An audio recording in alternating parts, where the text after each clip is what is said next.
Hey folks, what's up? So, look, we've got a great show this week. It's my time to choose a topic, so I'm going to pick something that's ridiculous. But as always, look, I can't talk about this by myself. I need my co-host. I need my team. I need. Oh my God, Robert, you stuck in the door. You stuck in the window. You didn't even hit the doorbell. Holy cow! Um, I don't know if Just that ran gimmick's right dead. through. Um, break the fourth wall there. Robert, look, I got the topic this week. Are you ready to talk about it? I am ready. Okay, it can't just be us. We gotta have. She apparently did not get her lock picking kit from Amazon. I was at Java. Okay, I love look, the this is juice. you got the juice. I don't know, sifting juice. I got enough to go around. Sorry. Absolutely but I love that movie though. Java, the topic I've got this week. Are you ready to talk about it? Absolutely. Okay, so folks, look, we're gonna have a good time. All types of shenanigans are gonna be happening. Robert's going stealth. Jabba's got the juice. I've got a purple shirt on. Um, Obviously, yes. Uh, this is already going off the rails. Folks, are you ready? Well, then let's have some fun and let's get animated.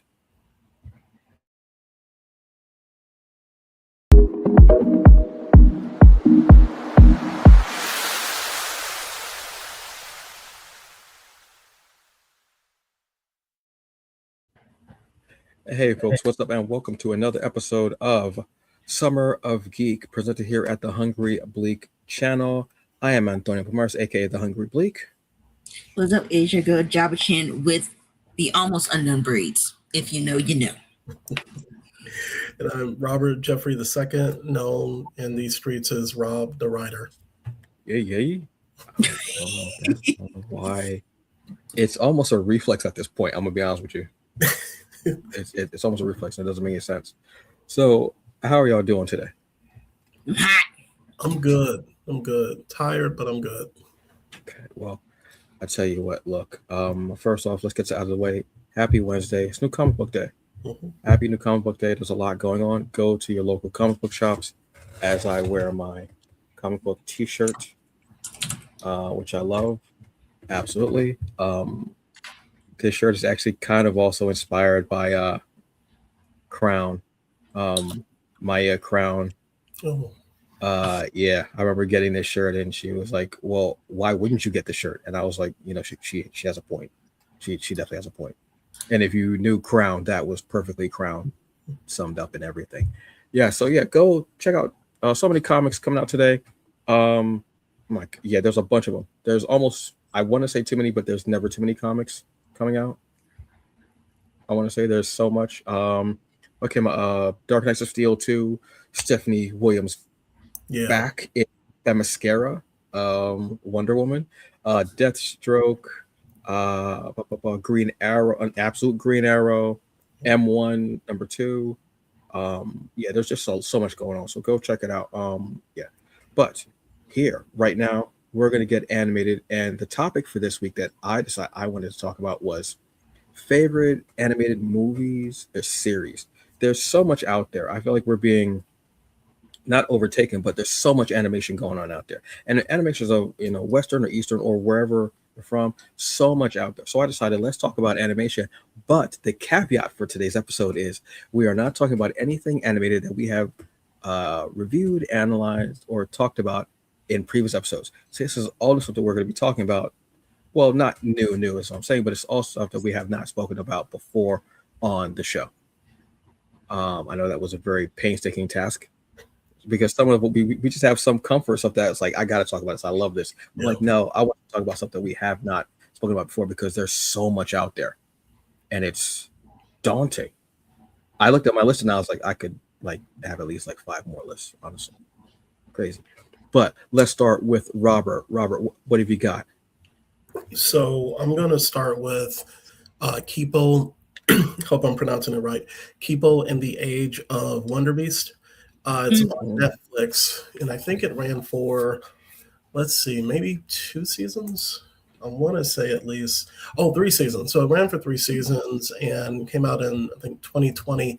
And the show is about Kipo, a sheltered girl, gets a crash course in survival when a mutant attack sends her to the surface, far from the safety of her underground home. So this, if you're looking for something that at least story wise is kind of like off kilter of what you kind of what you would normally watch when it comes to an animated series, this is definitely one to check out. I have never seen a post-apocalyptic Earth represented so brightly and colorfully than you see here in the series, and it's cool because you when she and without getting into the reasons why, when Kibo goes to the surface of the Earth, she encounters like mutated, overgrown flies, different types of creatures, and all this different in talking. I think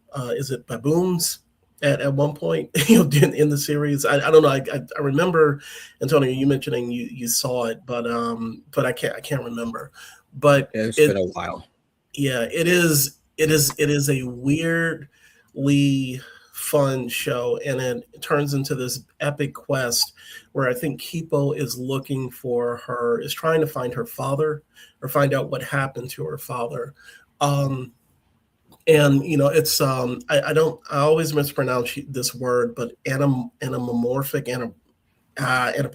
whatever. Basically, you have talking animals or whatever Yes. that she comes across, and there are all these like different societies, and it turns into this like weird, kind of what I keep saying, weirdly fun epic quest like Lord of the Rings, where she starts at point A and gets involved in like a lot of stuff, throughout the journey, picking up friends, and I just remember having a good time with it, and also the show is really awesome because you have people who are black and brown in the show, which is pretty amazing. But yeah, it's not, I can safely say it's not like anything that you've seen before and seen since.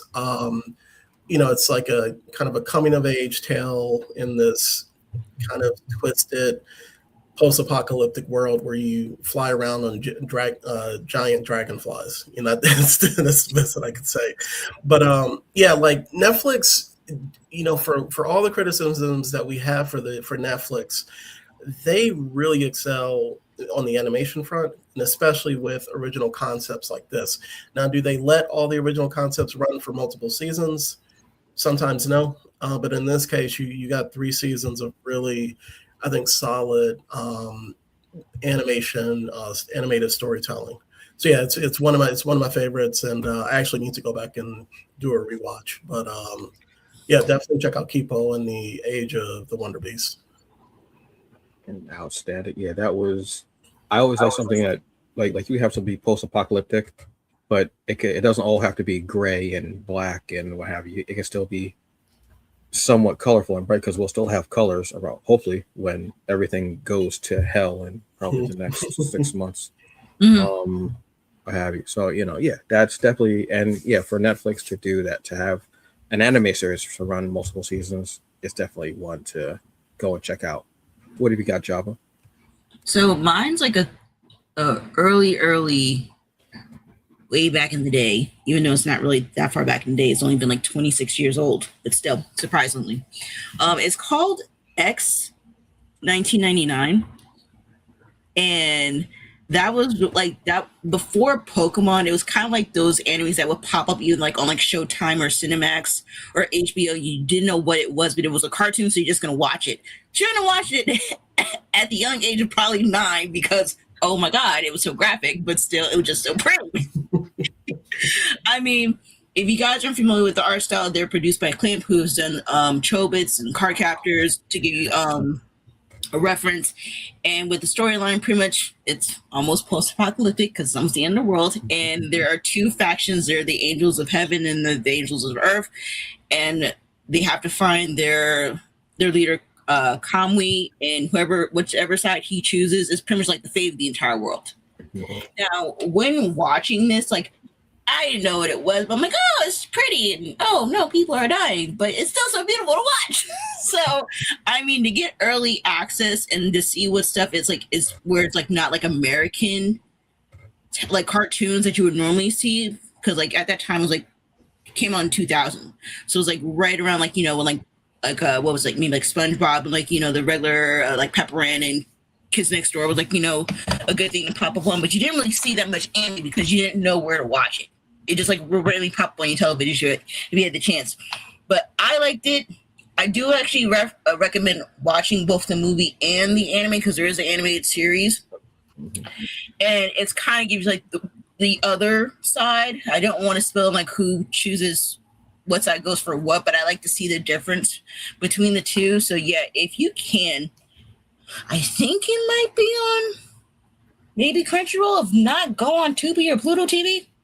The series is on Crunchyroll, I want to say, but the movie isn't. Okay. I want to say that because I saw it and I was like, ooh, and I was like, oh, because I want to see them both again. Yeah, but I want to say I feel like just to watch the movie first because it gives you that old animation theme versus watching the anime because it's a little more polished. If that makes sense, because you're getting that quality from like that Akira quality, like animation, where like it's kind of like grainy and stuff like that, which I enjoy. But I definitely recommend a good old watch. And also the ending song, even though it's 7 minutes long, it still touches my soul. I still enjoy it. Yeah, I remember watching. I remember going to Suncoast Video. Yeah. Absolutely yes. Wow. Yes. I'm always doing deep cut. Absolutely yes. And I would go in there every Tuesday, and there was a guy that worked there. He was a manager, and he was like, and he would be like, "Oh, well, what are you looking for today?" And I was like, "All right, so anything new come in?" He was like, "Yeah, there's this, boom, boom, boom, this," and I would buy the box sets where it was the box, one DVD, and maybe there was something in there, maybe like a shot glass or a T-shirt or a trinket, like something like that was in there. And then I'd go back, every month, and a disc would have like 3 to 4 episodes on it. And I think like 4 episodes, yeah. Yeah. And I remember watching the movie and going, "Oh my God, great." Then it was serious, like, "Oh, great." And it was different. But that theme song is constantly playing in my head, and I always love that. That's a great deep cut. I actually have the soundtrack. You know what? I don't know why I haven't thought about like looking up the soundtrack and getting, because it was just one of those. Soundtrack was good. It's a good one. It's kind of like that, like jazzy piano bar type of vibe where certain sections will come in, and it's like, and then also like the opening, at least for the anime, like it gets you going like, all right, we gonna some ish up. Yeah, that was always a fun. Yeah, now I have to, as I still have the DVD set, but I mean it's on Crunchyroll. I think I might have the movie. I might have the movie too, because I know I saw the movie so many different times. I always loved it. Kamui and the Seven Seals and all that was just that's a dope one. Jeez. I hate these episodes sometimes because now I'm like, oh, I need to go and watch this and read this and play this. And I'm like, I don't have time to do any of this. I got to take a shower. I got to eat. I got things to do. I got stuff. But I love hearing about this stuff. All right. So for me, excuse me. My first one is completely opposite of the two of yours. Is Danger Mouse. Yeah, I love it. I know it's so. He's like post-apocalyptic and murder, people being killed, and angels and seals. Danger Mouse, completely left field. This was one of my favorite things to watch as a kid, and I didn't realize that there was an updated series on Netflix. Basically, what this is and actually this is another anthropomorphic. I know I completely butchered that word up, and I don't care. You knew what I meant. Animated series where there's this mouse. It's a Danger Mouse, dressed all in white. It looks like that's his body, but he actually is a white mouse. He has an eye patch, and he has like a turtleneck, all white, and he has like DD on his shirt, like no DM Danger Mouse. He has a sidekick named Penfield, who is I want to say maybe a gopher or a hedgehog, and he's basically a spy with this secret organization in London. If you know me, you know I grew up watching a lot of like London stuff, a lot of like English shows, Danger Mouse, Benny Hill, obviously, Faulty Towers, Monty Python, um, the Red Dwarf. Youngsters, I think it was called the Youngsters, Okay. or the something like that. All these shows. So that's why a lot of my humor and my jokes at times are so very dry. But that's part of what influenced me. And that's why sometimes I have like a straight face when I'll say something, but it's a total joke. So a lot of it influenced me. And this was just one of the funniest shows ever because it was constantly, he would save the day, kind of. And it would just be this huge kerfuffle of mess and chaos all over the place. But it was so funny. And it was something that was so, and it was just bordering the line of children's humor. But no, this is really for adults. Mhm. It's just kind of like masquerading in this animated series. It was it was that and Banana Man, which was another English. I don't know if we called it BBC at that time. I think it was just that because it would have that opening, dun, dun, dun, dun, dun, dun, dun, and it would like have that mirror image of like somewhere in England. I don't know, Parliament. I don't know. I've never been to England. I apologize to whoever English viewers because I know there are a whole bunch of them. It was just one of the shows that I loved, and I started rewatching it as a comfort watch on Netflix, the original series, just as something to watch, just to relax. And I'm watching, and I'm like, my God, this was a kid show, madness. And then I go, oh, that's where I get it from. Okay, that makes sense now. And I just absolutely love this show. I'd watch it all the time. It was on Nickelodeon, I think. That's where I remember it I from. think Nickelodeon, yeah. Yeah. But I want to say the updated series. I can't remember what year the updated series from, but that's on Netflix as well. Go and check it out. It probably seems odd to say this at the age of 48, but I would say go watch it. Have a good time with it. It's something so absurd, but it's so funny and just it's just so funny. And the henchman, because he's kind of like almost like a James Bond, but the nemesis is a bullfrog that has, instead of a cat that he's petting, it's like a caterpillar. Just go watch it. It's just one of my favorite ones. I just don't care. It's funny, and it explains so much of my humor. Java, what's another one that you have? So this one it's a deep cut, which I'm surprised nobody doesn't talk about as much. And it's called the movie is called Nine, but like the number 9. Yeah. Oh my God! And Yeah. the reason why I got into this is because literally just like right after like Little Big Planet had came out, so it kind of reminded me of the Sackboys, and I'm like, okay, that's cool. Not with the Capri Sun. What? Oh, I'm sorry. Sharing, rude. Keep on talking about the little man eater. Yeah. Little Man Eater. If you watched the last episode, you would know the reference. But no, 9 is like another post-apocalyptic world. I know. I seem like very morbid when it comes to these topics, but I'm sorry. Yeah.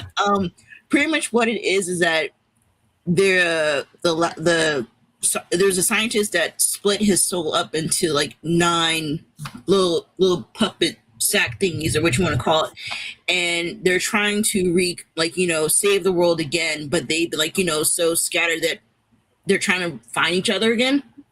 And this is like based on kind of like if you think about Skynet, where like we were trying as humans, we were trying build machines, and then machines took over, and then we end up screwing up, and then humans end up dying. Then we had like that one soul survivor. So we had a John Connor trying to come back and save the world, but in little sock figurines. It was technically based on a short film, which I didn't realize before it became a movie. Yeah. Oh, I didn't know that. So it's only like it's a very short running time too. I'm surprised it's only about 80 minutes. So it's not even that long of a movie, but it just feels so good because you see like the different personalities of the scientists in each character per se, and the main person who is 9, because each puppet is subscribed with a number, so that's how they go. That's how they call themselves. So like, there's one called 1, 2, 3, and then so on and so forth with different personalities. And 9, who was voiced by Elijah Wood, is trying to save the day and stuff like that.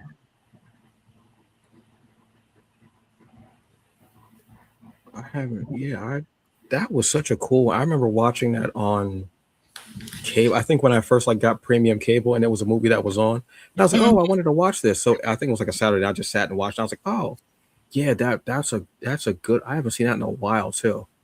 And mind you, the marketing was insane because it came out on September 9th of 2009. Oh wow. Oh wow. So they were doing all the marketing for that to make sure like you're gonna go see 9. Was it no, was it CG or was it stop motion with the animation? No, it was CG. CG. Okay. Yeah. Because it was like take the movie what is like Ants. Yeah. And a little bit more darker, grittier with the throw of Little Big Planet. Okay. Yeah, that definitely one to go to watch. I remember watching. It had a bit of a bittersweet feeling, but it was good. That was one. Yeah, I haven't seen that in so long.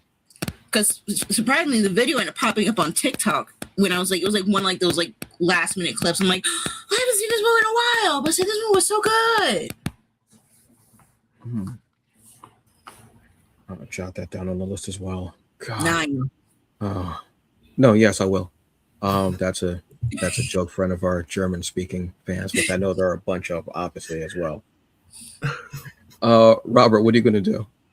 So for my second one, I have Intergalactic, not the Beastie Boys, but the movie. Yeah, the movie from Netflix. We keep going back. I keep going back to Netflix. So this was a movie that came out, I think like 4 years back, so like 2022, and it is a story about an artist, and his name is Jabari, and he's an artist. I don't know if he does graffiti, but he lives in a really nice apartment in New York City, and he meets a new neighbor by the name of Meadow, and she's a photographer, and they immediately kind of hit it off. So like the movie, but then it's kind of like this whole watching them go through the various stages of a relationship.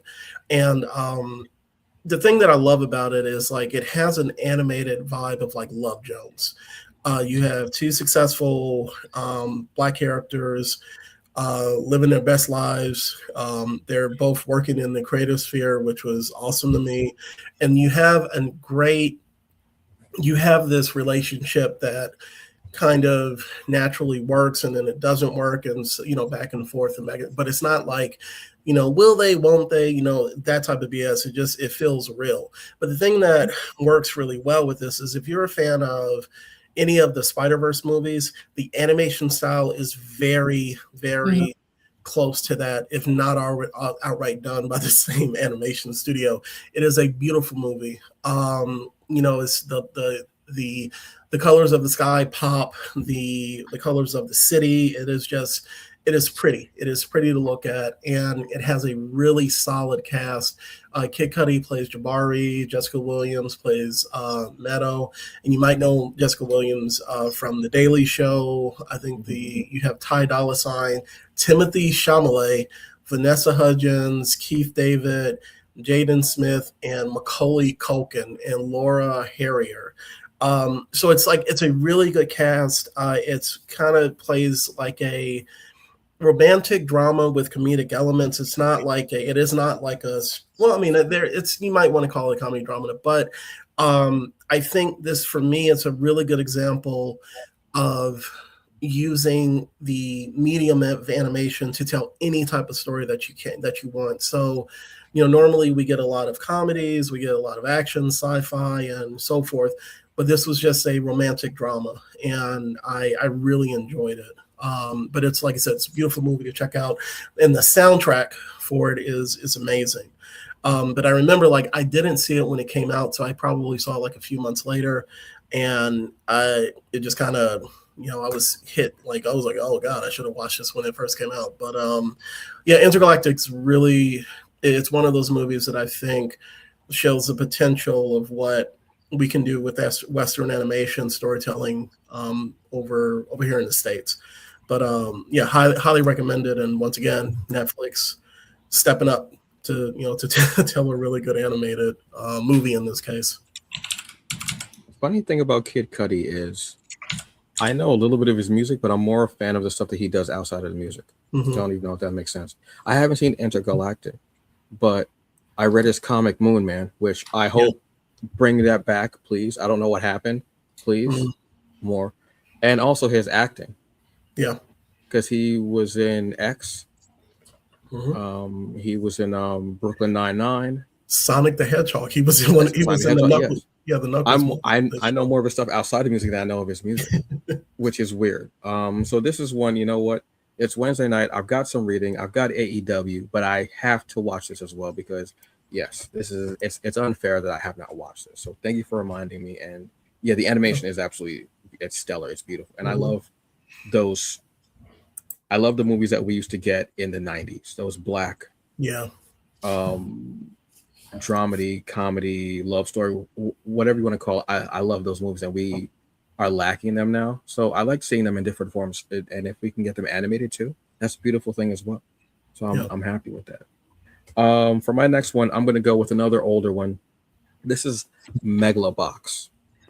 Oh, Yes, this is one that always hits me. I've only seen the first season, which I've seen the first season like 3 times. I haven't seen the second season, and I don't know why I haven't seen the second season. Basically, this is a story of Megalobox is this big tournament that they have Mhm. for boxers, and boxers wear they call it gear. They're almost like exoskeletons, where it's like an exoskeleton just for your arm and possibly your chest, like it's almost like a harness, but it helps you to box. But if you don't have the actual technique of boxing, you're just going to be throwing haymakers, and like you'll have the power and some of the speed, but you won't have the technique. You won't have the actual nuance of a boxer. So we have this boxer called Jump Dog. He's an underground fighter who throws fights, and he throws fights for the mob the mob there, and gets paid for it, obviously. And his trainer says one day, you know, you have the ability to be a great fighter. Little did he know that he was going to awaken something in JD's head where he wants to actually beat this fighter.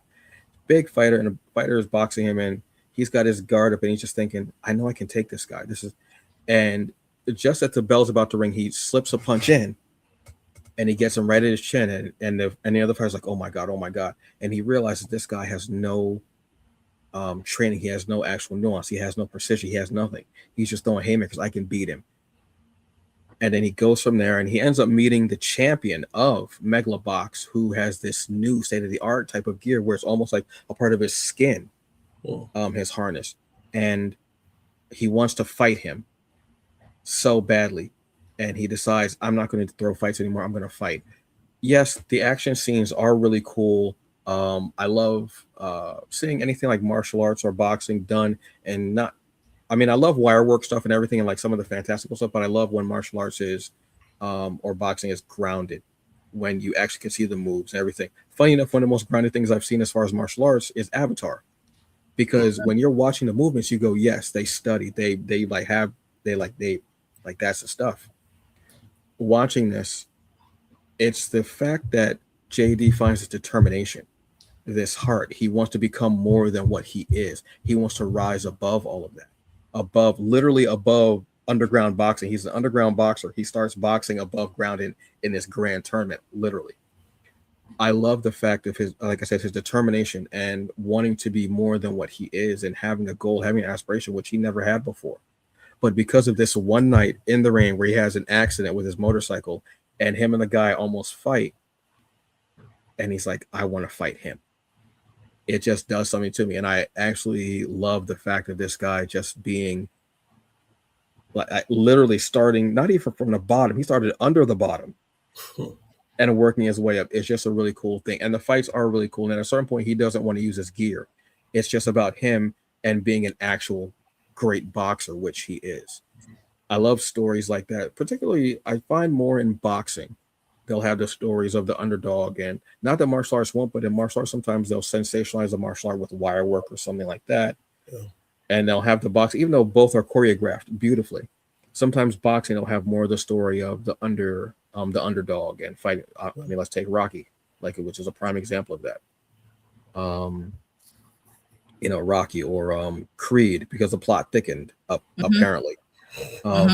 It's got to be one every episode. Jesus, it's another gimmick, and I got to stop. But But like this one, just it's very inspiring. I know most anime that you find, if you actually look at anime, you'll see a lot of it is about a character being inspired and wanting to Yeah. like go against the odds. And like whether it's perfect example is Ash Ketchum.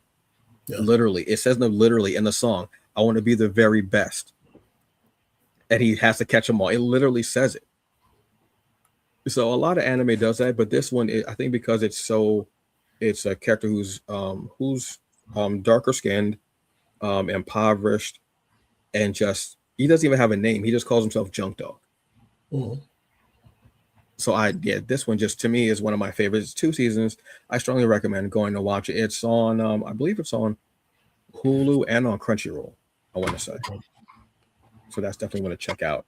What have you got, Robert? So the next one, I'm gonna stay in the anime realm, but this is another movie, Kiki's Delivery Service.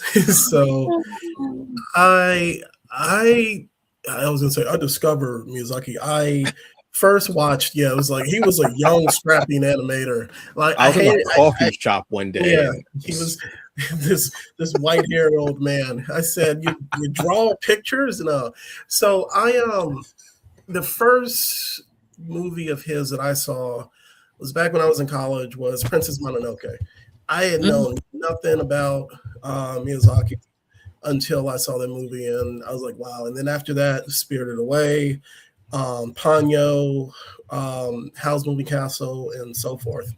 And I backtracked and watched some of the stuff that had come out before Princess Mononoke. And Kiki's Delivery Service was one of the ones that when I watched it, it just stuck with me. I have a top three, and it's key in no order depending on the day. Kiki's Delivery Service, Spirited Away, Howl's Moving Castle, and the reason Kiki's hit is, well, it's just a simple feel good type of movie, and it's about a young, I think she's a young girl named Kiki, and she decides to she leaves her house to move to like the big city to become a witch, to train to like live by herself and become a witch. And that's it. She moves to the city and then starts delivering stuff for a bakery because she's the only one in the city that can fly around in a broom. I know people are watching this and saying, what? But for me, there's this like kind of chill vibe that I get whenever I watch this movie, and it's just fun watching this. I guess this, like I said, this young girl just kind of go on these like little adventures. I think the other thing is the town where this takes place, or the city, the the animation is always top notch for like a Miyazaki or Studio Ghibli film, but there's something about the aesthetic or the architecture of this town which is kind of it reminds me a lot of I don't know, like Western Europe, towns over like in Denmark or Germany or whatever. But and then also it has a like 30s 40s type of vibe, when it comes to the different things that are, the vehicles, and I think there's a dirigible or whatever. But all that to say, whenever I want to just kind of like unwind and just like watch something that is pleasant, Kiki's Delivery Service is the one that I go and check out. It is whimsical. That's the biggest thing. It is a whimsical story, which I will always go back to and watch. And it's on HBO Max. Yeah, it's on HBO Max. So, because I think Warner Brothers like signed some type of deal, got a deal with Studio Ghibli, where a lot of the Studio Ghibli films are on there. So I highly recommend going and checking it out if you have the streaming service, or get it on DVD, or Blu-ray or whatever. But it's one of my, like, it's just the whimsy of it all. And me as a 43-year-old man saying, I love whimsy. And it is just something that hits for me. But yeah, Kiki's Delivery Service, and I actually heard that they're going to make the original either novel or manga that it's based on into a live action series in the next couple of years. So it'll be interesting. I've never read the original source material, but it's going to be based on that, but not the animated movie. But yeah, definitely check out the movie if you get a chance. All right, cool. I just want to take a moment real quick. If you're scared of black people, then don't watch us. I couldn't give a damn. Don't come on the channel again. Just really just go the fuck away. Honestly, I'm just gonna block you and just delete you. Okay, I just don't have the fucking time. I'm gonna be honest with you. I just don't have the time. Right. So yeah, it's cool that HBO has that whole section for just that, which I do. I mean, Max has that whole section for that. I do love that because they've got. When I went on, I looked at it and I was like, oh my god, they have. And a lot of movies I haven't seen, I was like, okay, I have a lot of studying to do. I have a lot of studying to do. It's a lot of research, but it's beautiful that the collection is there. But like you were saying, Robert, yeah, if you can go get it DVD, get it Blu-ray, have that physical copy there, whenever possible, if you know, obviously. I mean, just to chime in, like Studio Ghibli films in general is like the most colorful films that you could watch that are animated, no matter which one you watch, whether it be like Howl's Moving Castle, Spirited Away, Princess Mononoke, like The Boy and the Heron. It's just like color. Ooh, yeah, it's so much color, which I enjoy. It's always a good watch. Yep. And their trailers don't even have to have any words, whether regardless of language. They just need that moving score, and you literally are, no pun intended, carried away, and you're like, oh, bet. Like you literally are, and that shows so much of the beauty and the talent, the skill of the whole thing. It's just and like you're saying, we don't have a lot of whimsy. Not at all. No, we don't have a lot of whimsy. Just really came into the black vernacular like a couple years ago. Like we wasn't saying whimsy, right? And now we need all the whimsy. We need extra whimsy. We need it whimsier. Yeah. We need the whimsiest, if that even is a word. Like we really do. And yeah, that definitely hits it on the head. What have you got, Java? So my next one's is going to be another anime one, but it's a good one. It's called Summer Wars. If you're not familiar with it, it kind of gives, the best way I could describe it for people that haven't seen it, it's kind of giving like, if you watch the Digimon movies, gives it that type of vibe because it does share like a digital space.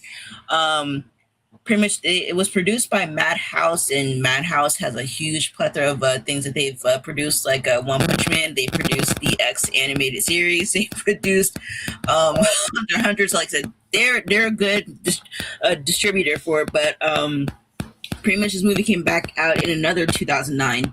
That it was released. Java. I think your mic might be. Hello? I don't know if I was hearing it too, like the kind of like a slapping sound almost. It might be my phone because I just had a notification. No, it was before that. I mean, it's not happening now, which is cool. I didn't know if you were like slapping somebody on top of their bald head, which I was obviously sensitive about because the skin is very tender. Sorry. Okay, so let me go back to my plot. Yes. Okay. So pretty much, there's a boy named Kenji who is going to go visit his grandmother, but apparently he ends up getting accused of hacking the system and causing some type of chaos or whatever. Of course, I gotta blame somebody. So now he's trying to technically just clear his name. So he goes into like this digital space and has like a whole like bunny digital avatar, which looks pretty cool. Kind of looks like a cross between like a Digimon and a Pokemon, at least Pokemon now in this time. Just trying to save the world. And it's very bright, and like I said, to me, it gives me off like Digimon vibes, and also kind of like style as Wolf Children, if you ever seen or heard of that movie, which is also another one, a good movie to watch as well. And that, I believe that's also on HBO. But yes, but yeah, I would say give it a watch. It's about 114 minutes. It's also on HBO as well.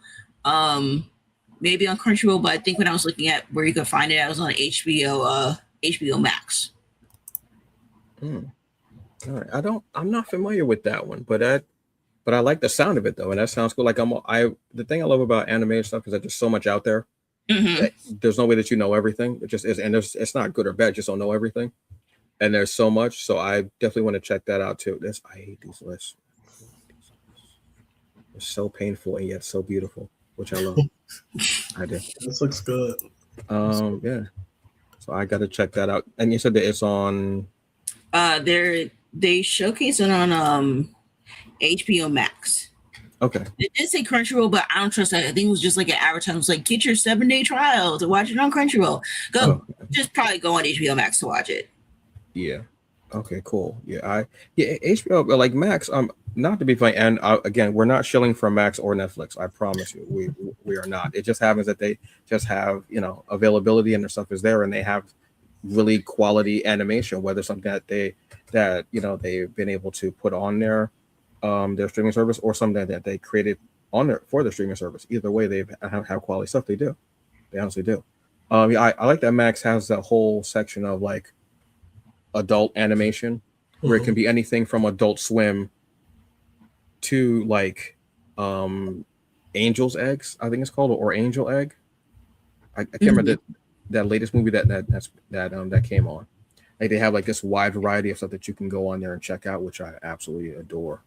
I don't know why I said that I adore that. It's a very odd way to describe that, but I do adore it. It's very sweet, and endearing to my heart. So yes, I honestly do adore it.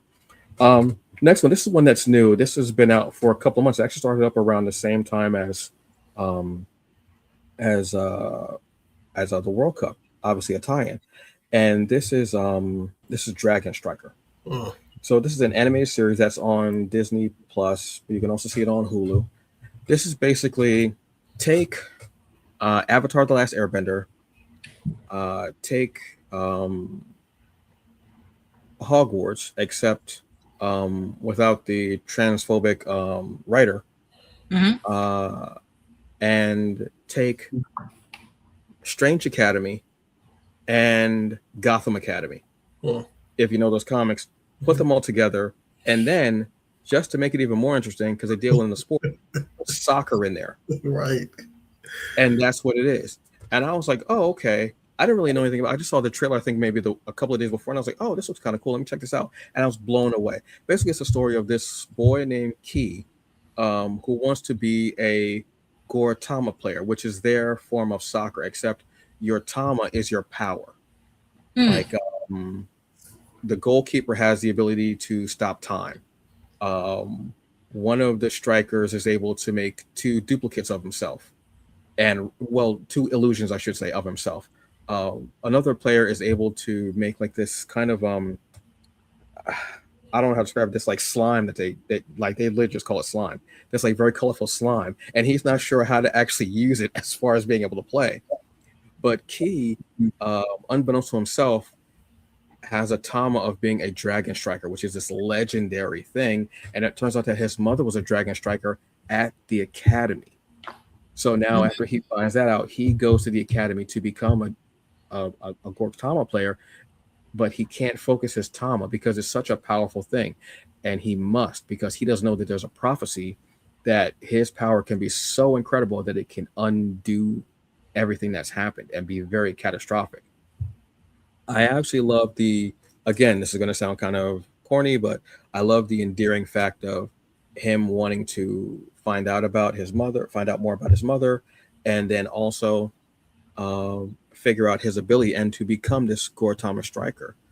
And what happens is they amass this team, and then they actually resurrect a banner, because there are different banners, and each of the banners is a team, and they resurrect this banner that hasn't been seen in years, and they have to actually kind of play for it, and they have to have their own field and everything, which they also have to play for. There's a lot going on here. I love the determination. I love the will. I love the humor. I love the fact of seeing how they use their powers for the gameplay. It's just really fun. It's really lightweight. And again, it's another one about determination. I mean, I know that sounds corny, what have you, but when you look at a lot of anime stuff, it is about determination and fighting through it. And this one is great because they do have different skin tones.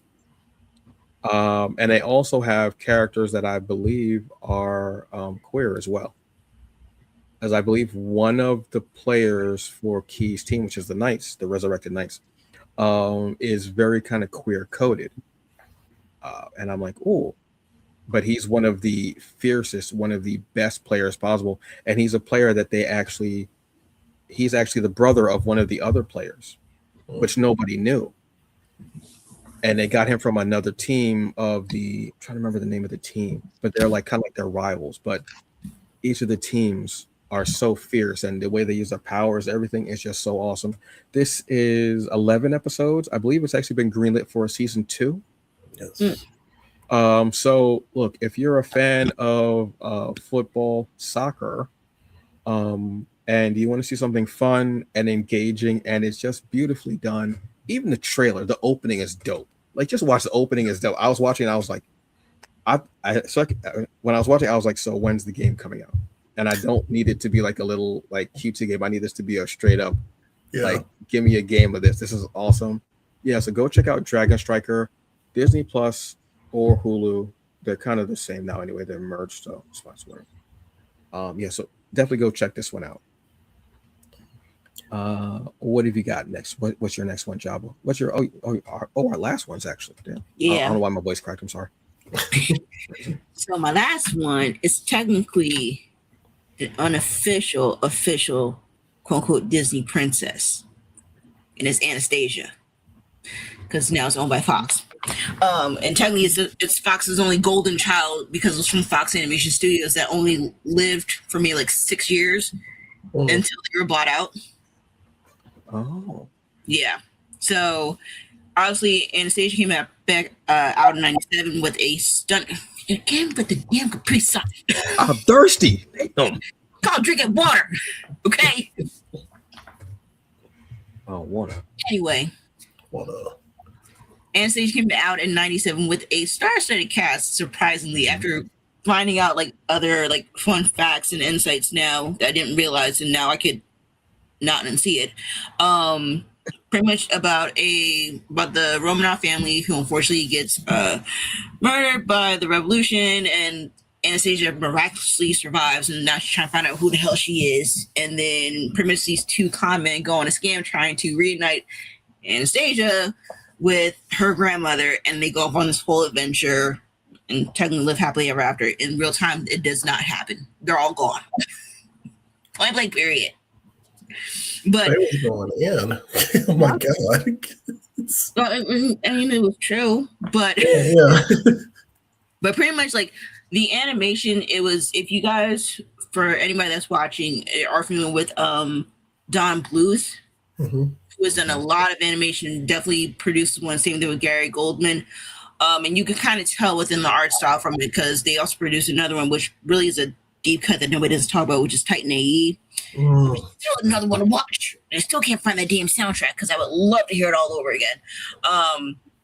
But yeah, like that animation style between like semi CG and then like 2D combining was like so new that they didn't know how to handle it. And also kind of like there's just like was it cartoons on a painting, if that makes sense, where like you could tell what's a cartoon, but you could tell this looks like they're in some type of paint for like their backgrounds and stuff.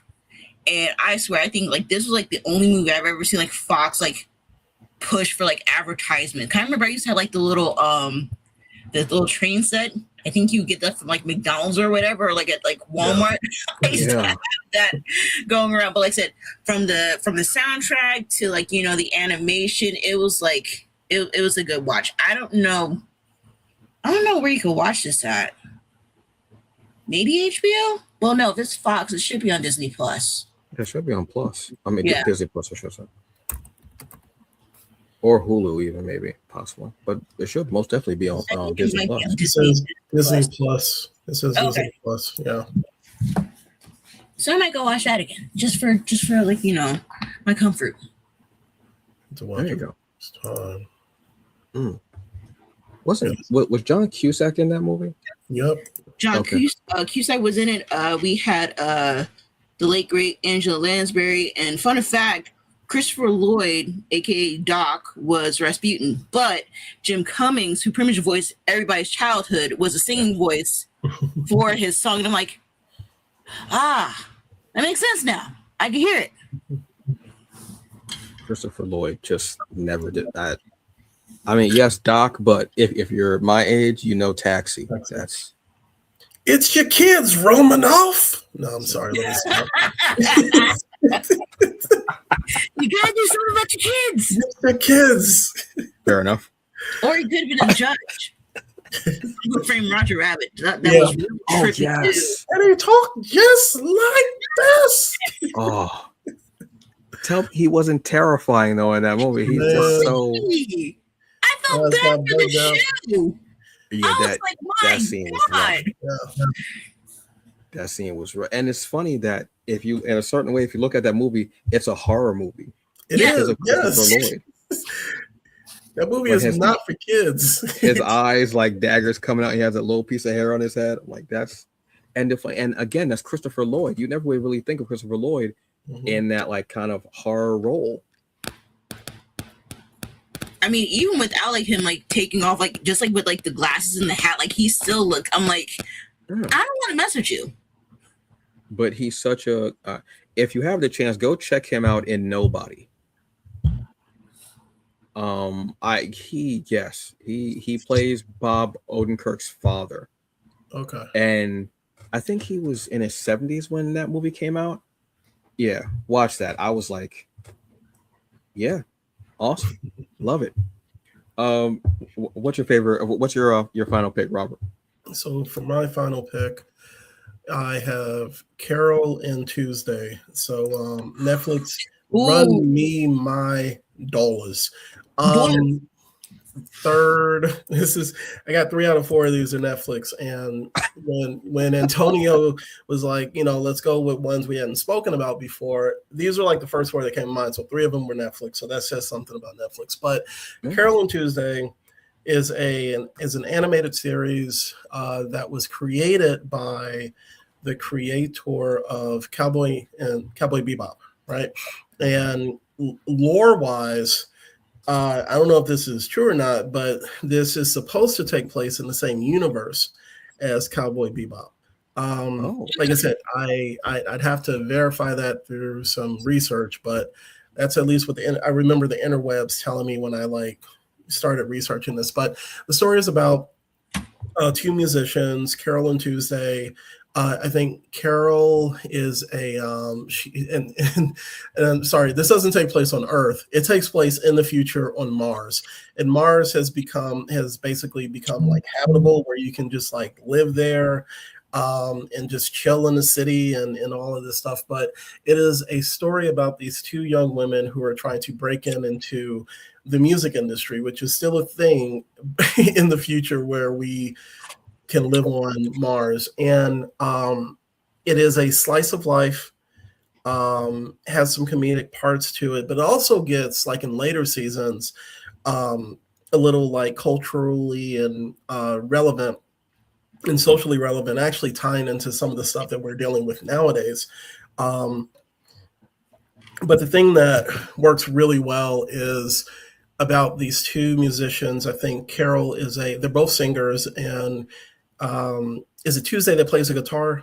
Tuesday plays the guitar, and she comes from an influential family. Her mom is running for, I think, president of Mars or whatever. But she comes from a family that frowns down on her pursuing music. So when she runs away, she meets up with Carol in the city, and they pretty much the 2 or 3 seasons are focused on them breaking into the music industry and the various adventures that they get into. But the biggest thing about this, aside from the animation, which is beautiful, is the music. The music is amazing. There are songs in this show that, like, I killed the soundtrack when it came out, and I wasn't expecting to enjoy the soundtrack as much as I did. But the music really hits. The other thing is, like, you can tell that the creators of this are music aficionados, because each of the episodes begins with a famous record being featured front and center and I think those are the titles of each of the episodes, if I'm remembering it correctly. But so if you love good music, if you love great animation, if you love kind of the laid back storytelling vibe of something like Cowboy Bebop, this is series I highly recommend for people to check out. I always describe this as grown folks anime, and I don't know if that's like the right way to describe it, but it is something that I think anybody can watch it and appreciate it. But I think that just because of their love and appreciation of like old school music, is something that I think work, and they make it and they tie it into like the pop era of music of today, like in how you would find it in the future. But I love this series. This is one of my go-tos to sit back and just kind of do a rewatch every once in a while. But yeah, Carol and Tuesday, really, really, really good series that I wasn't expecting to enjoy as much as I do. Yeah, I remember Shanae saying that she actually loved this series. This, and there was another one about the woman who takes letters to people. She has like auto mail arm. I can't remember the name of this, but it's Oh, also on uh, Netflix. Violet Violet Garden, I think it is. Yeah, It's on something, Netflix. yeah, Yeah, something like that. that was Yeah, a good one too. That yeah, was that's crazy. another one. Yeah. So I mean, again, it's stuff that's not just anime. Doesn't just have to be fighting and kicking it No, or racing, what have you. There's so many different genres, and when you put the love into the story, and the story is there, and the animation is awesome, you get that vibe. So it's good to see that there are, so many different things out there, and to do one that's focused on music is beautiful, and to have good music, focus on yeah, music, but to have good music, that's also the key to it. Because you can have it be, focus on music, and you're like, oh, I don't know if this was the episode to do that song, Jesus, but that's what's important. So yeah, that's great. So my last one is also Netflix. Shut up, everyone. Um, promise, I promise, I promise. Look, if we were being paid by Netflix, we wouldn't say anything, but there would be signs. I promise you. And this is Bubble. This is a film from 2022. Didn't hear a lot of people talking about this movie, and this movie caught me so off guard. Um, Basically, it's set in Japan, in like near future Japan. Um, and there are these bubbles that kind of break the laws of reality. And they're all over the city. And what happens is there's this area near Tokyo Tower that all the young people kind of live there, and they live out of the restrictions of the adults and everything like that. And they have these tournaments, like these parkour tournaments, almost like races, to do like bartering or to figure out their hierarchy and their leadership. They do that. And there's one particular boy who does it so well. He's exceptionally well. When I watched this scene, and it was like watching an action scene, but without fighting. It was one of the most beautiful animated scenes I'd ever seen of him doing parkour through the bubbles and everything. I absolutely loved it. This is also a story that is based on Hans Christian Andersen. His name is my name too, obviously. Is I was hoping somebody would get that joke. I was hoping somebody would get that joke. Good God, that's obscure even for me. Jesus. It's based on his Little Mermaid story. And what happened?